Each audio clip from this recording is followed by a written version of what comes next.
mga bossing, welcome back sa my channel. Alam niyo po ba mga bossing ko kung ano po ang mga bagay na hindi dapat na ipinapasok sa loob ng ating kwarto na siya nagiging dahilan kung bakit lagi kang maraming problemang pinagdadaanan, maging sa usapin ng pera, pag-ibig, sa inyong pamilya. Ngayon po mga bossing, ano-ano ang mga pinakamalas na dapat ay huwag niyong i-enter sa loob ng inyong kwarto. Unang-una mga bossing, huwag kang maglalagay sa loob ng inyong kwarto ng maraming kulay pula. Kasi ang pula mga bossing, swerte po yan. Pero kapag po ito ay dumami, di ba may kasabihan tayo, huwag labis-labis dahil lahat ng labis ay masama. Ngayon pa mga bossing, kapag maraming pula sa loob ng inyong kwarto, kung sino man ang tao na natutulog sa loob ng kwartong ito, ay magiging mainitin ang ulo. Yung bang konting kibot lamang ay galit na, yung mga ganyan. At napaka-nega niyan tao.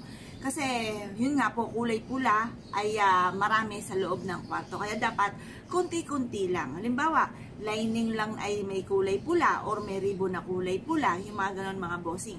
Dapat po mga bossing ko ay konti lang ang pula. Pero ang pula ay napakaswerte sa lahat ng bagay. Huwag lang sobrang dami. Makakita ka mga bossing ko ng kinulayan ng buong bahay ng kulay pula. Nako mga bossing, yan po, asahan nyo. Ang dami-dami niyang kaaway, ang dami niyang mga pagsubok na pinagdadaanan, at parang feeling ay pasanaan daigdig dahil nga po sa ang dami-daming kulay pula. Dapat yung mga panaktulang, wag po lalabis at wag rin kukulang. Ganun din po mga bossing ko, alam nyo naman, na napakamalas kapag meron kang salamin na nakaharap sa higaan. Kasi 'di ba, sabi nga po nila, magtapat ka ng salamin sa mga pagkain, sa pera para nadodoble. Yan, parang dumadami po sila, nag-a-attract ng swerte. Kapag sa higaan naman mga bossing ko, ay dumadami din ng tao. Diyan yan po mga bossing ko, ay nag-a-attract ng mga third party. Kaya dapat huwag ka pong merong salamin sa tapat mismo ng higaan. Kasi yun nga po, nag-a-attract ng third party at maaaring yun nga, na mauwi sa hiwalayan. Meron akong kakilalang ganyan mga bossing ko, katapat ng higaan. Ay nako mga bossing ko, yan po ay nauwi sa hiwalayan ng kanilang relasyon.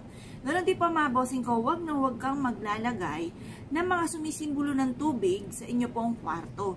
Dahil yan po ay magdudulot ng mga pagtatalo mga bossing. Magdudulot ng mga iba't ibang problema, lalo-lalo na rin po sa inyo pong mga anak. Kapag po hindi lang sa master bedroom, pati sa mga anak natin, huwag kang maglalagay ng mga sumisimbolo ng tubig. Kagaya na halimbawa may aquarium. Sa salas nyo ilagay ang aquarium or kaya bago pumasok ng inyo pong tahanan ang aquarium. Huwag po yan sa loob ng kwarto. Sabihan nyo inyong anak, hindi maganda na magkaroon ng aquarium sa loob ng kwarto.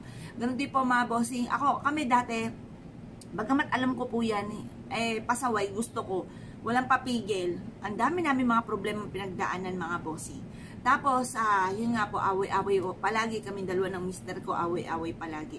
Ganoon din po mga bossing ko, huwag ka maglalagay ng ganyan. Pati mga frame na may mga sumisimbolo ng tubig. Halimbawa, nangingisda. Swerte po yan, pero sa salas nyo po yan ilalagay or sa kusina, malas po yan sa kwarto. Malas din po yan sa may hagdanan.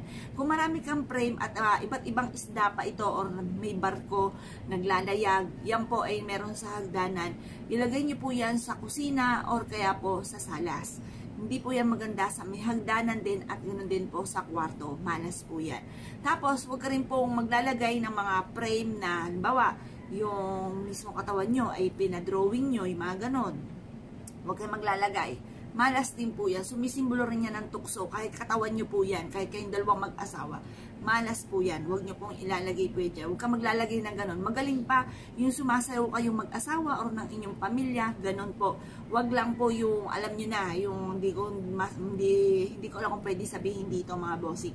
Ngayon po mga bossing, kailangan po mga bossing ko ang mga nakalagay sa kwarto natin, yung mga sumisimbolo ng masaya, walang mga ganon, yung, alam nyo na yung pinadrawing nyo, kaya ibang babae na nakaganon, nakatapis lang yung mga ganyan, nako, hindi po yung maganda. Yung po ay sumisimbolo ng mga tukso, mga third party. Yan po mga bossing ko, ang mga ilan, or kung ikay nagpaplano pa na maglagay ng cactus sa loob ng inyong kwarto, huwag, dahil malas din po yan pagdating naman sa halaman.